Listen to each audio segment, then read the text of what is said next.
OCD और depression के लिए बहुत सारी थेरेपी है, लेकिन जो आज की ये थेरेपी है 4 स्टेप थेरेपी, इसे 4R थेरेपी भी कहते हैं। जैसे ERP थेरेपी है, एकदम से एक्सपोजर दिया जाता है या ग्रेजुअल एक्सपोजर दिया जाता है, उस समय एंग्जाइटी बहुत ज़्यादा बढ़ जाती है या कई बार वैसे एंग्जाइटी को मैनेज करना मुश्किल हो जाता है। तो कुछ हमारे पास ऐसे मंत्र हों, कुछ ऐसा हो जिससे एंग्जाइटी एकदम से दूर हो जाए, घबराहट दूर हो जाए। तो 4 स्टेप थेरेपी के जो रिजल्ट है वो क्विक मिलते हैं, एकदम से रिजल्ट मिलेंगे कुछ सेकंडों के अंदर, जो कुछ सेकंडों के अंदर पूरी तरह से घबराहट एंग्जाइटी को मिटा देगी। वो ये थेरेपी है 4 स्टेप थेरेपी। डिप्रेशन में भी ये कारगर थेरेपी है। एंग्जाइटी डिसऑर्डर जिसके अंदर ये OCD है, फोबिया है, इंसोमेनिया है, जो भी एंग्जाइटी डिसऑर्डर से रिलेटेड डिसऑर्डर है उसमें सब में ये काम आती है। हाँ जी, हाँ, उसमें भी ये काम आएगी। जिनको विचारों से दिक्कत है, खास करके विचारों से दिक्कत है, जो एकदम से एंग्जाइटी, बेचैनी, घबराहट, मूड हमारा बदल जाता है, वो दिक्कत देता है, तो उसके लिए ये कारगर थेरेपी है। अब करना कैसे है इसे अप्लाई, वो देख लीजिए। इसके 4 स्टेप है, उन 4 स्टेप को समझना है। तो इसमें पहला जो स्टेप आएगा वो है रीलेबल। भेजते हैं।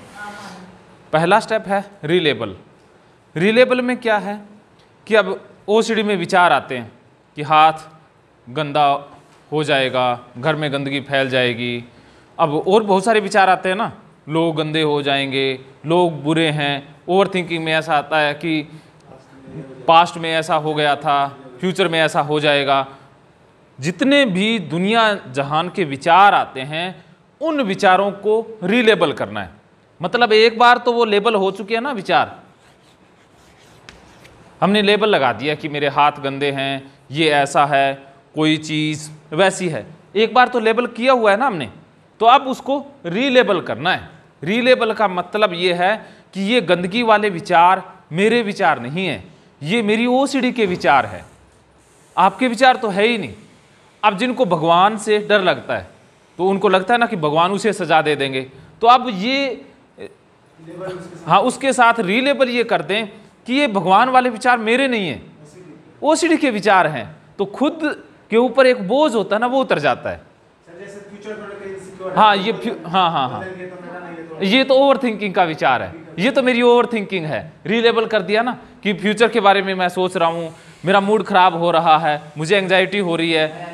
हाँ, तो ये विचारों से अलग करने के लिए उन्हें रीलेबल करना होगा कि अरे अरे ये तो मेरी OCD के थॉट है, ये मेरे विचार नहीं है। तो इंग्लिश में इसे कहते हैं this is my OCD note me, this is my OCD।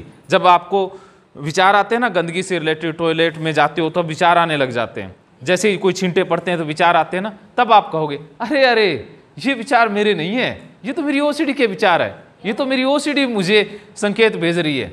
This is not me, this is my OCD। जब एंग्जाइटी, घबराहट पैदा हो जाए, अरे अरे ये तो OCD की घबराहट है, ये मेरी घबराहट थोड़ी ना है। This is my OCD not me.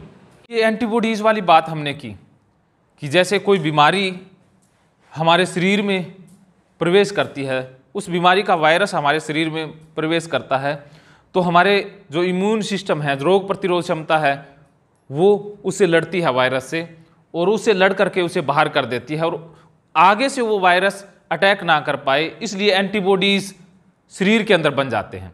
Polio के साथ भी ऐसा ही हुआ था कि पोलियो को ख़त्म करने के लिए पोलियो का ही एक वायरस शरीर के अंदर छोड़ा जाता है, तो फिर हमारा शरीर उससे रिलेटेड एंटीबॉडीज़ निर्मित कर लेता है। तो फिर बाहर से कोई वायरस अटैक करेगा पोलियो का, तो वो कुछ नहीं कर पाएगा, एंटीबॉडीज उसे बाहर कर देंगे मार करके। पोलियो को मारने के लिए पोलियो का ही जो वायरस है वो शरीर के अंदर इंजेक्ट किया जाता है, तो उससे शरीर के अंदर इम्यूनिटी बिल्ड हो जाती है। वो कम मात्रा में होता है तो उससे इम्यूनिटी बिल्ड होती है, तो उससे फिर बाहर कर देता है। और आगे से, क्योंकि शरीर ऐसा ना कि एक बीमारी आएगी उसे लड़ेगा, तो आगे से उसे लड़ना ना पड़े, इससे रिलेटेड वो एंटीबॉडीज पहले ही निर्मित कर लेगा। जैसे एक होता था ना, माता आती थी, माता निकलती है ना, कुछ लोगों को निकलती है, एक बार सबको निकलती है, तो वो एक ही बार रोग होता है, उसके बाद दोबारा नहीं होता। क्योंकि दोबारा उससे रिलेटेड एंटीबॉडीज बन गए। वैसे ही हो गया सर जैसे सांप के हाँ, सांप का जहर है, ये एंटीबॉडीज है। जो चीज बार बार अटैक करेगी उससे रिलेटेड हमारा जो ये सिस्टम है ना, इम्यून सिस्टम, एंटीबॉडीज बना देता है, तो दोबारा नहीं होती, या हो भी जाती है तो उसका असर उतना नहीं हो पाता है। तो ये शरीर जब को पुराने ज़माने में क्या होता था, लोग राजा महाराजा, जैसे जो क्या नाम था उसका, चंद्रगुप्त, हाँ चंद्रगुप्त मौर्य, तो उसका गुरु का क्या नाम था, चाणक्य था ना। तो चाणक्य उसको प्रोटेक्ट करने के लिए सांप से डसवाता था, ताकि उसके अंदर वो एंटीबॉडीज निर्मित हो जाए, और फ्यूचर में जब वो जंग के मैदान में जाएगा या लड़ाई करेगा तो कोई विष कन्या होती थी ना, कि कुछ कन्याओं को विष कन्याएं तैयार कर दी जाती, वो उसे काटेगी तो उसे असर ना हो, तो वो एंटीबॉडीज बनते हैं हमारे शरीर में। तो वो एंटीबॉडीज का ही कमाल है। इसी तरह से ओसीडी से रिलेटेड भी, ओसीडी का मुकाबला करने के लिए हमने एंटीबॉडीज निर्मित करनी है, और वो एंटीबॉडीज क्या है, ये 4 स्टेप है। तो पहला स्टेप समझ गए कि हमने रीलेबल कर देना है कि this is not my thought, this is OCD thought, I am not a thought, I am not a OCD, this is my OCD, not me. इतनी बात क्लियर। तो दूसरा स्टेप है री एट्रीब्यूट।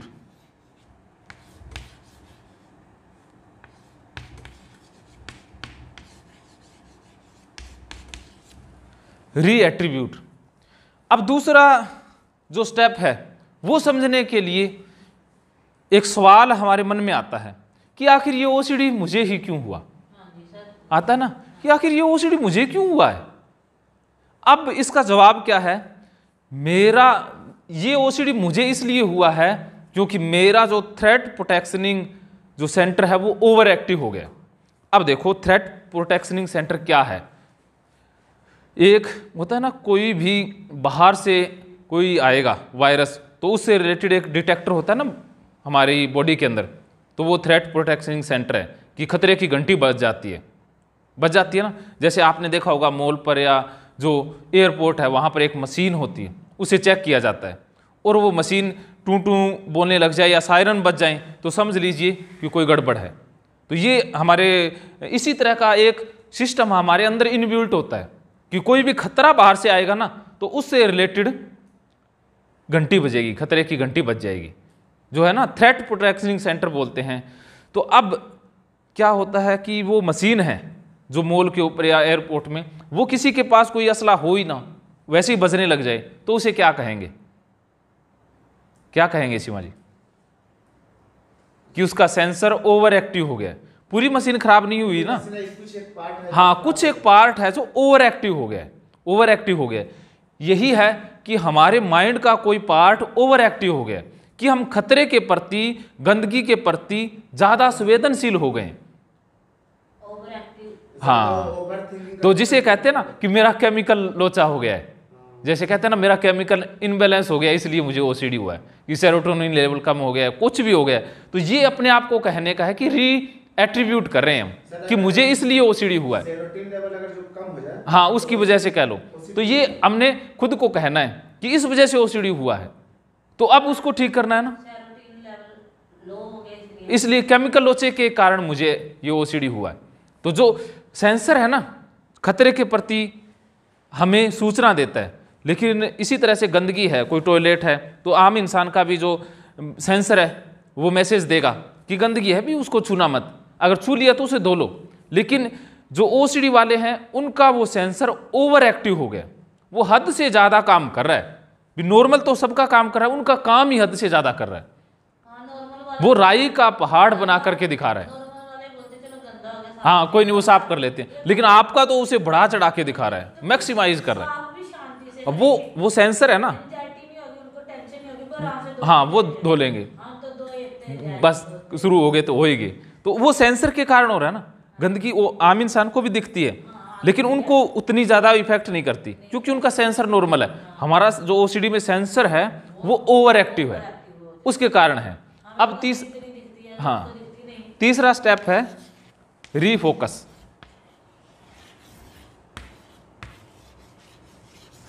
रीफोकस क्या है, ये मैजिकल थिंकिंग है ना कि 15 मिनट कि मैजिकल थिंकिंग क्या है। ये कंसेप्ट आता ना कि फैक्ट कुछ होता ही नहीं, हमने अपने ही कुछ फैक्ट निर्मित कर लिए काल्पनिक।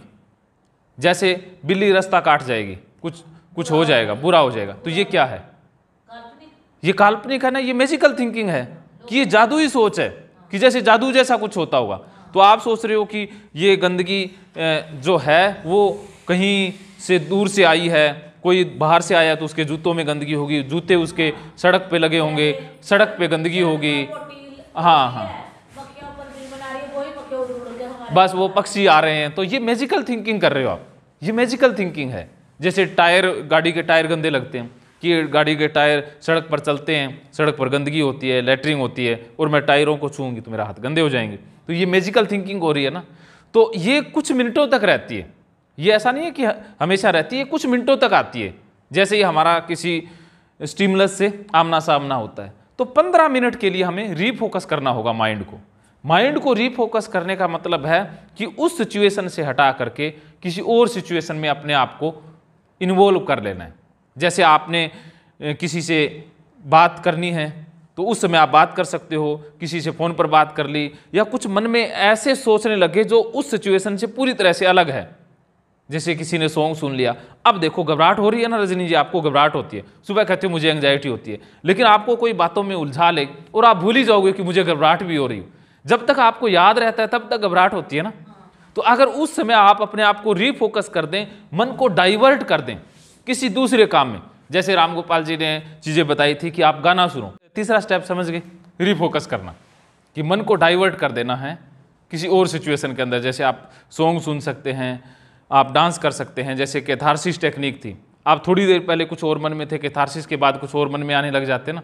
जैसे आपकी कोई सहेली आती है तो उसके साथ गप्पे मारने लग जाते हैं, तो पता ही नहीं चलता भी क्या था, एंग्जाइटी रहेगी फिर कोई नहीं रहती ना। तो इस तरह से आप जो प्रेजेंट सिचुएशन है उससे मन को कहीं और लगा दें, ध्यान कहीं और डाइवर्ट कर दें, तो ओवर थिंकिंग नहीं रहेगी। हम एक ही चीज़ में इन्वॉल्व होकर ना काफ़ी देर तक उसे सोचते रहते हैं, बार बार उसे रिमाइंड करते रहते हैं। ऐसा था, उसकी कड़ी बना रहे होते हैं, चेन बना रहे होते हैं कि एक से एक कड़ी बन रही होती है मन के अंदर, और वो फिर जाके हमें उलझा लेगी या डरा देती है। तो उस कड़ी को ब्रेक करने के लिए हमें माइंड को रीफोकस करना होगा, मन को कहीं और लगा देना होगा। इसकी प्रैक्टिस करेंगे तो ये एंग्जाइटी, घबराहट है वो पूरी तरह से गायब हो जाएगी। अब चौथा स्टेप है रीवैल्यू।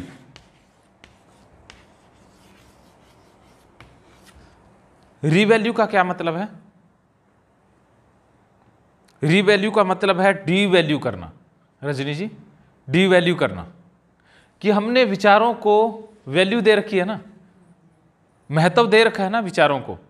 हमें विचार बड़े महत्वपूर्ण लगते हैं ओसीडी में, डिप्रेशन में, कि इन विचारों की बड़ी कीमत है, हमने हद से ज़्यादा इनको वैल्यू दे दी है।